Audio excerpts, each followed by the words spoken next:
राष्ट्रीय अग्निशमन सेवा महाविद्यालय राजनगर नागपूर येथील प्रकरण धनवान 7 विद्यार्थ्यांच्या मानसिक त्रासाला कंटाळून विद्यार्थिनींनी जीवन संपवले। पहा ग्राफिक पत्रकार संघ मुंबई विदर्भ अध्यक्ष डिजिटल मीडिया विभाग। आपल्याकडे काही दिवसांपूर्वी एक अर्ज आला।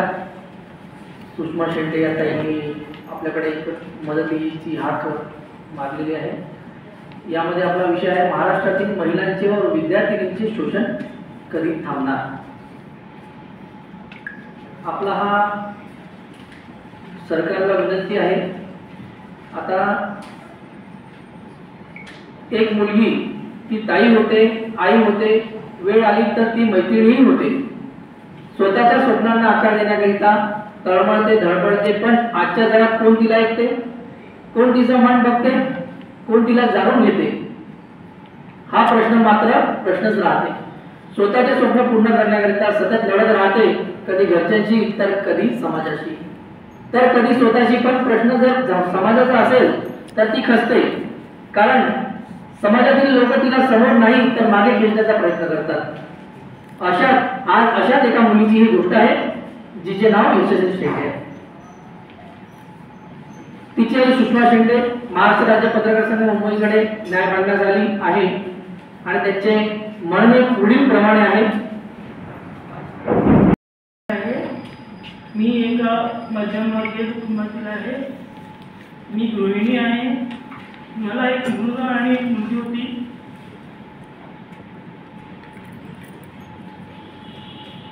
ती मुलगी आता या जगात नाहीये। ती खूप हुशार होती।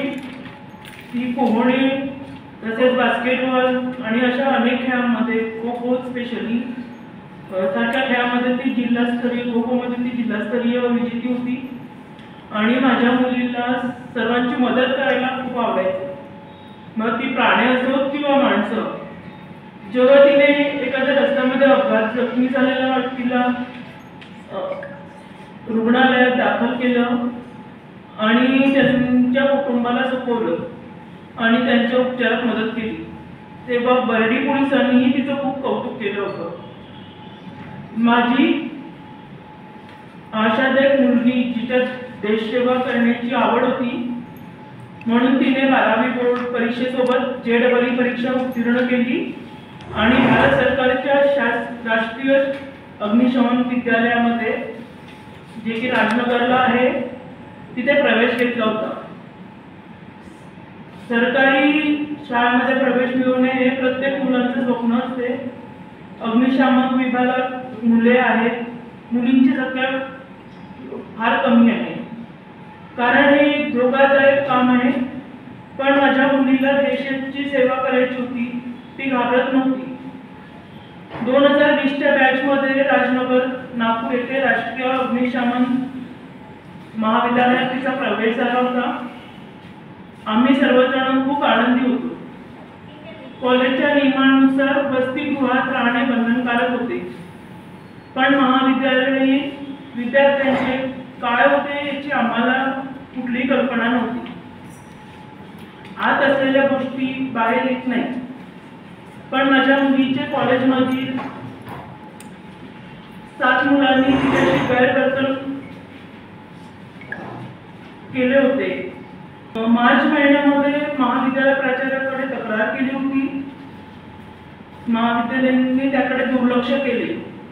माझ्या मुलीच्या तिच्या कॉलेजमध्ये 7 मुलांनी शारीरिक व मानसिक छळ केला, तिच्याशी गैरवर्तन करायचे। आम्ही बराच काळ वाट बघितली। त्याच्यानंतर 17/5/2022 रोजी मानकापूर पोलीस स्टेशनला तक्रार करण्यात आली। त्याचा FIR नंबर आहे 112, ज्यामध्ये पोलिसांनी कलम 354, 354A अ आणि 34 अंतर्गत गुन्हा दाखल केला। आज हे सगळं झालेलं होतं, तरी महाविद्यालयाने कोणतीही कारवाई केली नाही। कॉलेजमधील 7 मुलांनी तिच्यासोबत बलात्काराचा म्हणजे जबरदस्ती करण्याचा प्रयत्न केला होता, पण माझी मुलगी धाडसी होती, म्हणून ती यांच्यापासून गुन्हेगार ते या गुन्हेगारांना अयशस्वी ठरवलं. पोलीस स्टेशनमध्ये तक्रार दाखल करण्यात आली होती. परत नंतरही तिला त्यांनी परत त्रास म्हणजे मुलांकडनं त्रास झाला होता. त्याची एक तक्रार आपल्या मालकापूर पोलीस स्टेशनला करण्यात आली होती. तो नंबर आहे 221 कलम क्रमांक 509.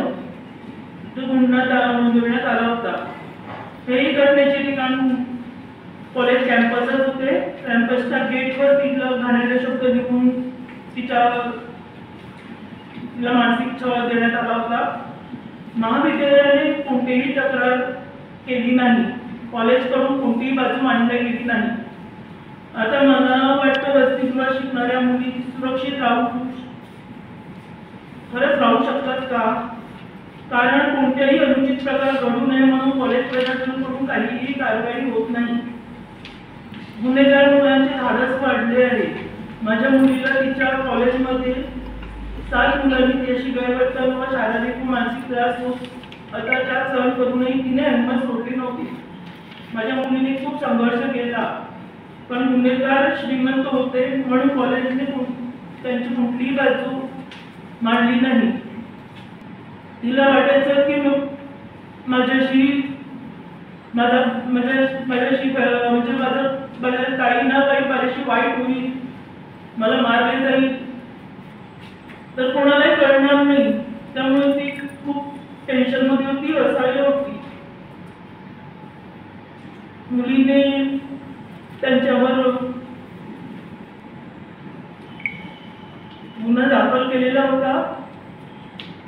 बलात्काराच्या घटनेचा विचार केला तर वारंवार बलात्कार होतो. कारण प्रत्येक ठिकाणी आपल्याला डॉक्टरांकडे, पोलीसकडे, वकिलाकडे, न्यायाधीशाकडे प्रत्येक वेळेला तिला सगळं बयान करावं लागत होतं. सारखा तिच्या बलात्कारच होता. त्यामुळे पोलिसांचे घटले तरी सुटत नाही. पण माझ्या मुलीने अडचणींचा धैर्याने सामना केला होता. पोलिसांत तक्रार केली होती आणि FIR क्रमांक 112/221 प्रकरण कोर्टात गेले. पण जबाब, साक्षी, पुरावे सर्व काही विखुरले पाहून ती तुटली. तिला वाटलं की आपल्याला न्याय मिळणार नाही, गुन्हेगार श्रीमंत आहे, गुन्हे करून शिक्षा होणार नाही असं वाटले. त्यामुळे तिने घरी तेवढ्या दिवसानंतर तिने आत्महत्या केली व मरणापूर्वी तिने सुसाईड नोट लिहून ठेवला आणि आयुष्य संपवले. माझ्या मुलीचे गुन्हेगार ज्यांनी तिला आत्महत्या करण्यास भाग पाडले असे अपराधी समाजात धोकादायक असताना त्यांना मोकळे सोडणं म्हणजे एखाद्या महिलेचा बलात्कार नक्कीच होणार.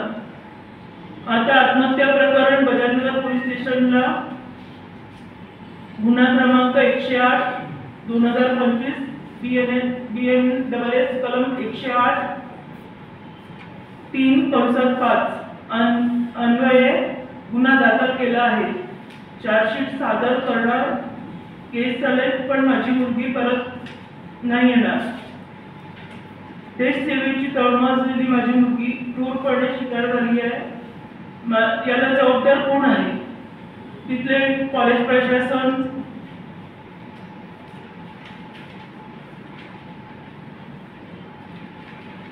याला कॉलेज प्रशासनच जबाबदार आहे.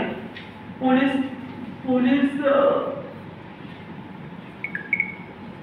वीरेंद्र सिंग, अभिषेक कुमार, अनुराग सिंग, अनुज सिंग, शशांक शेखर, हर्ष लोचक आणि शशांक पांडे असे मुलं त्यांचे पालक श्रीमंत आहेत.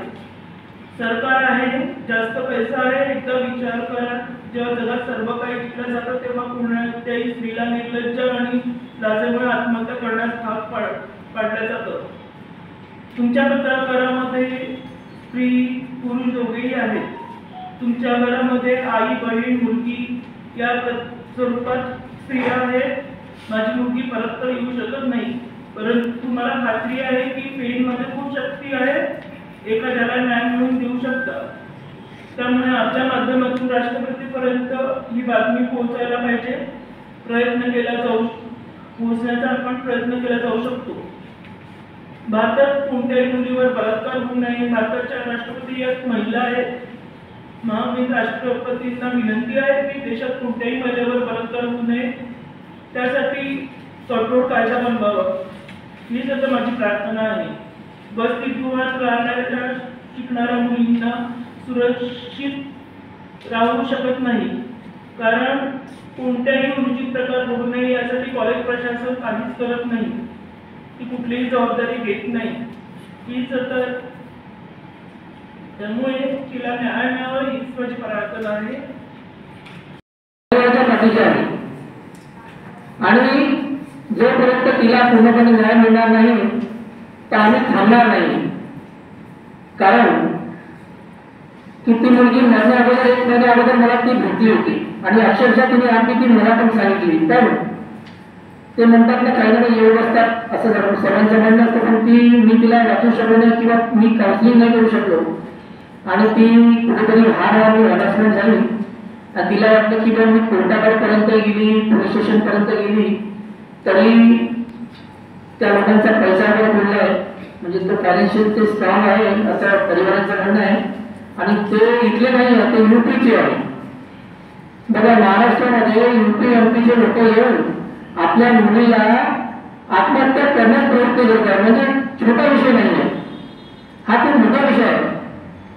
म्हणून आपल्या संघटनेच्या वतीने आम्हाला जे करता येईल ते आम्ही पूर्ण करण्याचा प्रयत्न करू आणि त्याच मुलींना नाही तर महाराष्ट्रातील सर्व मुलींना, महिलांना आणि महिला विद्यार्थिनींना न्याय द्यायचा पूर्णपणे प्रयत्न करू. त्यासाठी आम्ही एक अभियान राबवणार आहे.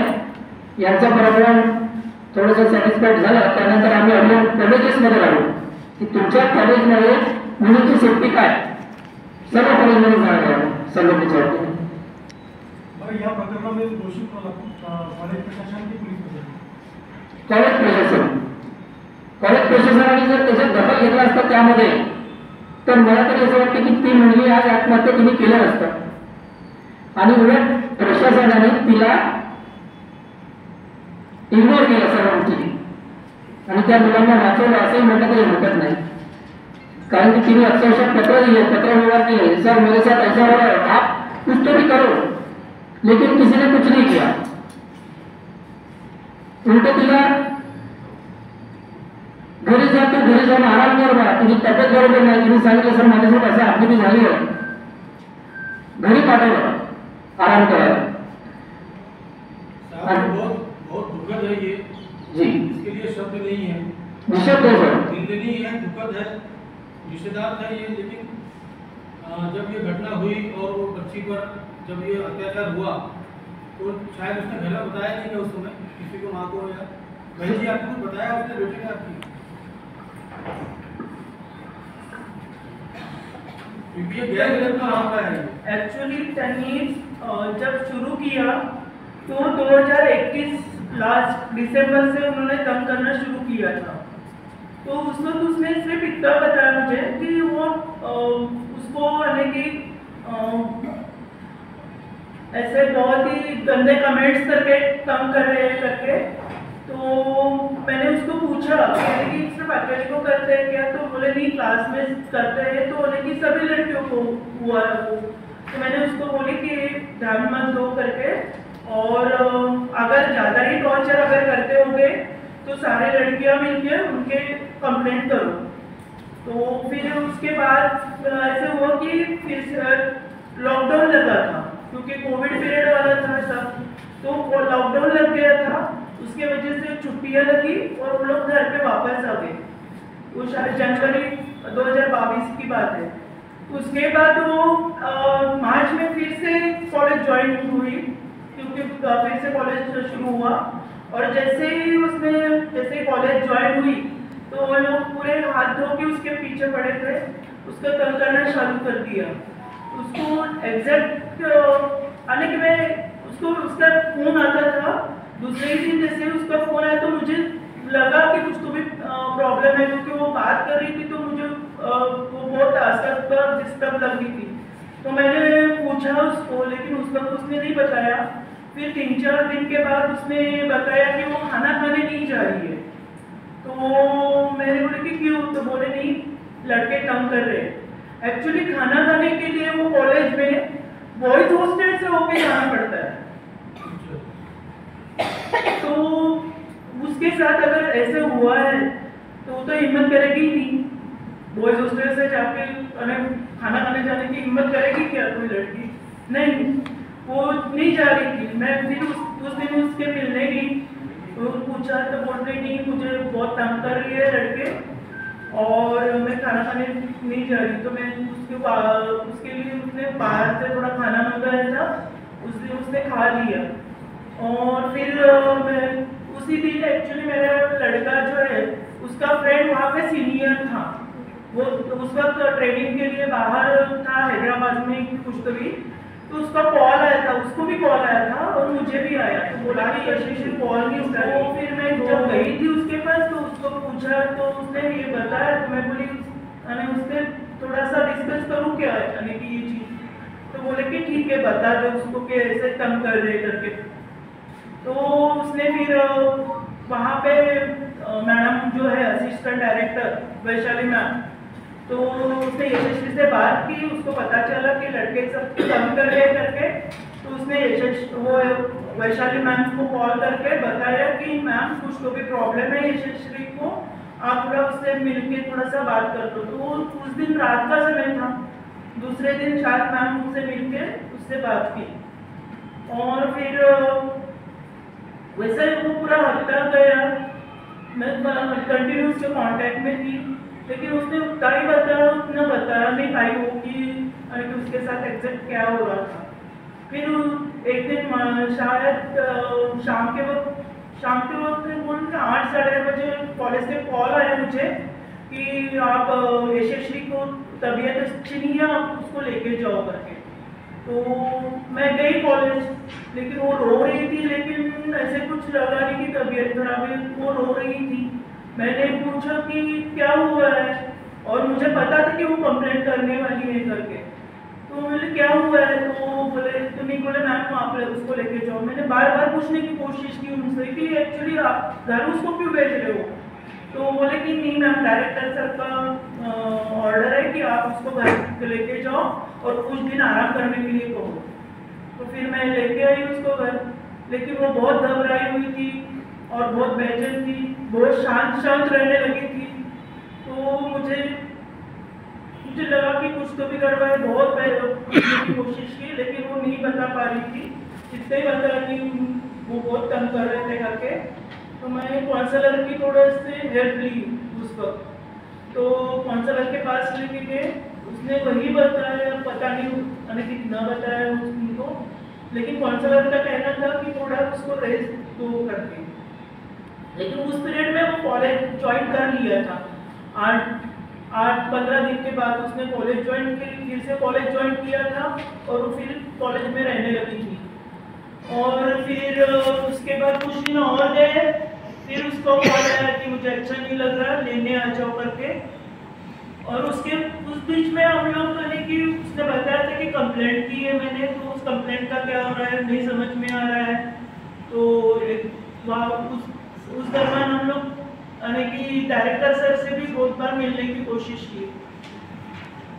तो फिर वो घर वापस आई तो बहुत ही ज़्यादा डिस्टर्ब थी, बहुत ही ज़्यादा बेचैन और बहुत ही शांत। तो मैंने बहुत पूछने की कोशिश की उसको, तू बार बार ऐसे क्यों कि ऐसे घर पे आ रही हो करके।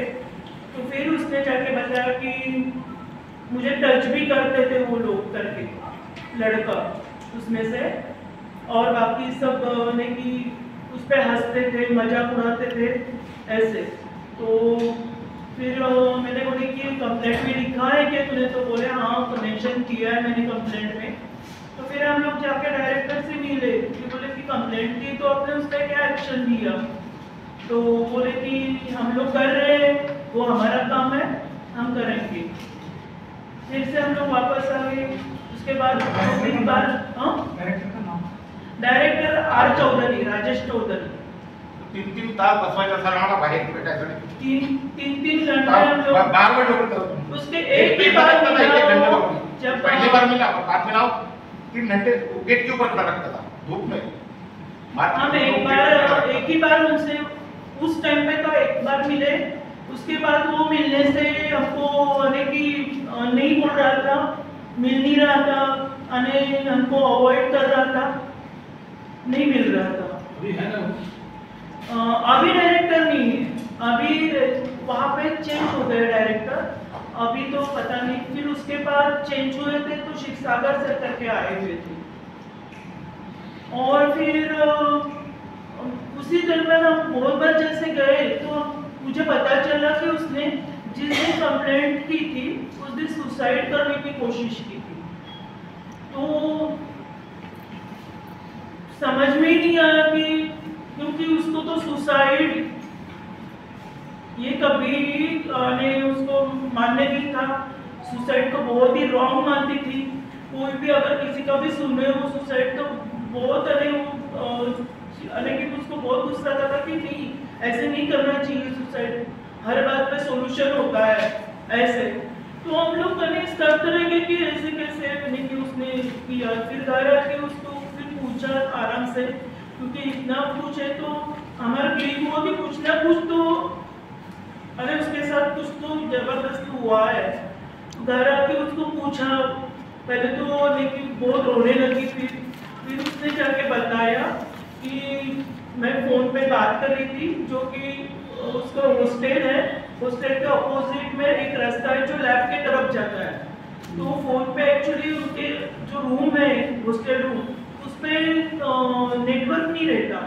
तो कॉलेज जो कोई किसी का फ़ोन आया होगा तो बात करने के लिए बाहर निकली और बात कर रही थी, तो ये 7 लोगों ने उसको घेर लिया और उसके साथ की जबरदस्ती करने की कोशिश की। तो उसमें उसने ये है कि उसको अपना डिफेंस किया, और पता नहीं कैसे तो भी उसने वहाँ से छूटी और वो हॉस्टल आई, और उसके बाद उसने फिर कॉलेज के तरफ कंप्लेंट की। उसने उतना डिटेल्स नहीं बता पाई थी वो, और मुझे नहीं लगता कि कोई भी लड़की इतना डिटेल्स नहीं बता पाएगी, लेकिन उसने छोटे तरीके से जो कि आपको दिया है वो कंप्लेंट की थी। फिर भी उसने लिखा है कि उन्होंने टच किया है, टच किया तो टच कर रहे हैं, बहुत ही गंदे कमेंट्स कर रहे हैं, तो क्या उस पर भी कॉलेज कुछ भी एक्शन नहीं ले सकती? टच करने का टच कर ही नहीं सकते हैं लड़के। मॅडम, ही आता जे पोलीस कंप्लेंट झाली तुम्ही केलात का? आणि मुलींनी जी कंप्लेंट केली आहे ती कॉलेजवाल्यांनी केलेली आहे? मलकापूरला केली होती. कॉलेजवाले कॉलेजला गेली होती आणि मलकापूरला काढला. आम्ही कॉलेजने नाही, आम्ही केली आहे. पोलीस स्टेशनची तक्रार तुम्ही केलेली आहे? मुलीने केली. पहिले मुलीची आहे, मलकापूरला दोन्ही. म्हणजे ती बाहेर जायचं नसतं, तिथे कॉमेंट लिहायचं असे काही. एक मिनिट, ॲक्च्युली मग हे जेव्हा सांगितलं तिने मला या सगळ्या गोष्टी, मग तिला सांगितलं की तू हे सगळं कळवलं आहे का कॉलेजला? तर ती म्हणाली नाही, मी फक्त टच म्हणून लिहिलेलं आहे. मग तिला मी सजेस्ट केलं की तू पूर्ण कंप्लेंट लिही, आपण कॉलेजमध्ये जाऊ. तर आम्ही कॉलेजकडे डायरेक्टरकडे गेलो, तेव्हा त्यांनी तिलाच ओरडायला लागली की तू आधी तर सांगितलं नाही, आधी एक सांगते आता एक सांगते. तर तिने सांगण्याचा प्रयत्न केला त्यांना की सर माझ्या त्यावेळेला माझी हिंमतच होऊन नव्हती राहिली आणि माझं नाही सांगणं झालं. सर तिला त्या डायरेक्टरने त्यावेळेस असं म्हटलं, आता काही नाही माझ्याकडून एकच शब्द वापरला, फक्त रेप पक्की राहणार तुमचा. सर ते बाहेरची बॅट पालकावर हा शब्द डायरेक्टरला शोधते का सर? म्हणजे त्यांनी आश्वासन दिलं कि कुछ नहीं होगा यहाँ पे. बोले सर यहाँ पे तो हो चुका है मेरे साथ इतना, सिर्फ वही जाने की वही बाकी रह गया था. तो बोले कि ठीक है हम लोग देखते हैं क्या करना है. तिला नाही विश्वास वाटला त्यांच्यावर, त्याच्यामुळे आम्ही बाहेर गेलो. कारण तो आधीची जी कंप्लेंट आहे ती 28 मार्चला काहीतरी केलेली आहे. त्याच्यानंतर आम्ही 17 मेला काहीतरी FIR आणि कॉलेजला कंप्लेंट करायला गेलो होतो. मग बाहेर आलो तर ती म्हणे आई काही होणार नाही, आम्ही सर्वच जण गेलेलो होतो. तर म्हणे काही करणार नाही, हे जर त्या मुलांना कुठलंही ॲक्शन घेणार नाही, आपण पोलीस कंप्लेंट करू. त्यामुळे आम्ही त्याच दिवशीला जाऊन मलकापूर पोलीस स्टेशनला पोलीस कंप्लेंट कंप्लेंट केली आणि मग वापस आलो. त्याच्यानंतर काही दिवस ती घरी होती. मग तिची एक्झाम होती. एक्झामला पण ते डायरेक्टर सर बसवून द्यायला तयार नव्हते. तिचे अब्सेंटे आहे आणि ती घरी आहे. तर असं कारण घेऊन तिला एक्झामला, कारण सेमिस्टर होतं, सेकंड इयरचं लास्ट जे असतं उन्हाळी सेमिस्टर, तर ते सेमिस्टर होतं, ते बसू द्यायला तयारच नव्हते. खूपदा विनंती केली पण ते नाहीच. प्रॅक्टिकल पण घ्यायला तयार नव्हते आणि परीक्षा पण बसू द्यायला तयार नव्हते. शेवटी आम्ही विद्यार्थी विकासचे डायरेक्टर आहे त्यांच्याकडे गेलो, कुलगुरूकडे गेलो. त्यांनी मग आमच्या सगळं आणि त्यांना विनंती केली, विनंती अर्ज दिला आणि त्यांना सगळं सांगितलं की असं असं या कॉलेजला झालेलं आहे माझी मुलगी आणि त्याच्यामुळे, आणि ते सर आता तिला एक्झामसाठी नाकारतात आहे. तर मग त्यांनी पत्रव्यवहार करून हिचा एक्झाम तिला परमिशन मिळवून दिली. त्याच्यानंतर सर तिने परत थर्ड इयरला ॲडमिशन घेतली. परत हिंमत करून कॉलेज जॉईन केलं. त्यानंतर ही हरासमेंट थांबली नाही. तिने कॉलेजला जॉईन केल्यानंतरही गेटवर जे रजिस्टर असतं, एंट्री रजिस्टर असतं, ती जाता येता त्यांना नाव आणि सही करून जावं लागतं, वेळ लिहावी लागते. त्या रजिस्टरवर त्याच्यात घाणेरडे शब्द लिहिले गेले होते. ते बोलायची काही गरज नाही आहे, नाही बोलू शकत मी. तर त्याची पण कंप्लेंट केली कॉलेजकडे, पण तरी पण नाहीच काहीच. पण नंतर परत ते रिपीट झालं. त्याच्यावर त्यांनी काहीतरी मुलींचं रजिस्टर वेगळं केलं, मुलांचं रजिस्टर वेगळं केलं, तरी पण काही फायदा नाही. परत तिच्या नावासमोर परत लिहिलं गेलं गाण्याचा शब्द. परत कॉलेजला कंप्लेंट केली, 4-5 दिवस वाट बघितली. त्याच्यानंतर परत आम्ही मानकापूर पोलीस स्टेशनला पोलीस कंप्लेंट केली. तेव्हा ते PI कोण होते? वैजंती मांडव वगैरे असं काहीतरी नाव आहे. हां लेडीज पोलीस. हां सर आता जेट्स तुम्ही काय पोलिसांनी ऍक्शन घेतली तर त्यांना आम्ही तर येऊन गेलो.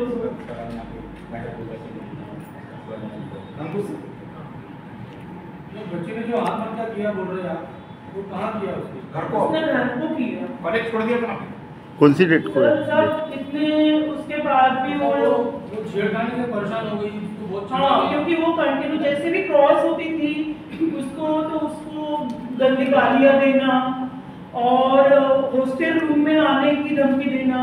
क्योंकि हॉस्टल रूम ऐसा है कि उनके हॉस्टल में फर्स्ट फ्लोर और सेकंड फ्लोर पे लड़कियां हैं और पीछे में एक पार्टीशन है उसके उस साइड भी लड़के हैं और ऊपर पे सेकंड फ्लोर पे भी लड़के हैं. तो वो लोग यानी कि वहाँ पे सिर्फ एक पार्टीशन में एक लॉक है, उस पे चाबी है, तो वो धमकी दे देते कि हम लोग रूम पे आएंगे करके. अभी वो बच्चे लोग लड़के लोग जो थे साथ वो है कि कॉलेज में या नहीं, अभी नौकरी लग गई सर उनको. गवर्नमेंट जॉब पे लग गए सर. मैडम ये बताइए, मामला बहुत गंभीर है मैडम. आपकी बेटी की कॉलेज में एडमिशन 2020 में हुआ था और 2022 की घटना है. हाँ 2022 से अभी 3 साल तक कोर्ट में केस चल रहा था. अच्छा. ठीक है, FIR हो गई थी, कोर्ट में केस चल रहा था. उसके बाद में आप 3 साल तक वापस क्यों नहीं उठाया आपने? आपने बयान में लिखा है कि आपकी बेटी मानसिक आपका इलाज चल रहा था. हाँ. उनको फिर सर, इतना ही- पड़ गया था. सुनिए, इसके बयान में दिया है, आपने दिया है. तो ये सारी बातें आप 3 साल तक क्यों चुप रहे? आपने कोई संगठन का साथ नहीं दिया, आपको क्यों नहीं आया? सर, मैं महिला संगठन के- 2025 में आप कभी आए? आप पहले यदि शायद आंदोलन करते हैं, कोई संगठन का सहारा लेके प्रेस में आते, तो शायद ये घटना जो घट गई है आपकी बेटी के साथ नहीं होती. सर मुझे एक बताइएगा, समाज इस बात को सही में बच्चियों को अच्छे से जीने देते हैं क्या? अगर ये बात अगर समाज में फैल गई यानी कि उस लड़की को आप अभी तक के उसने इतना ज्यादा फेस किया और ये इसीलिए इतना ये लड़ाई के लिए इतना फेस करना पड़ा और वो फिर से ये सब से बातें करके वो और कितना फेस करती है. हम आपको बिल्कुल शामिल कहने कहने का अर्थ है कि 3 साल हो गए थे, बच्ची हरासमेंट हुआ था उसको 2022 सर मैं बताइए ना, गृह मंत्रालय की तरफ लेटर भेजा और अपने महाराष्ट्र के गृह मंत्री थे उस वक्त जब की कंटिन्यू हरासमेंट हो रही थी, तो महाराष्ट्र के गृह मंत्री थे देवेंद्र जी फडणवीस, उनके तरफ लेटर दिया और नितिन जी गडकरी है जो कि उनके थ्रू गृह मंत्रालय को लेटर भिजवाया किया। और उसके बाद में यानी कि वो तो एग्जाम के लिए वगैरह वो भी यानी कि यहाँ तो हम लोग गए और महिला मंडल की तरफ भी कुछ तो भी जो है वहाँ पे भी ऑफिस गई थी, तो वो बोले कि आपका एफआईआर हो गया है, क्योंकि मंडल तो वही करता है कि उनका एफआईआर दर्ज हो, तो एफआईआर दर्ज हुआ है तो अभी कोई काम ही नहीं है वहाँ पे।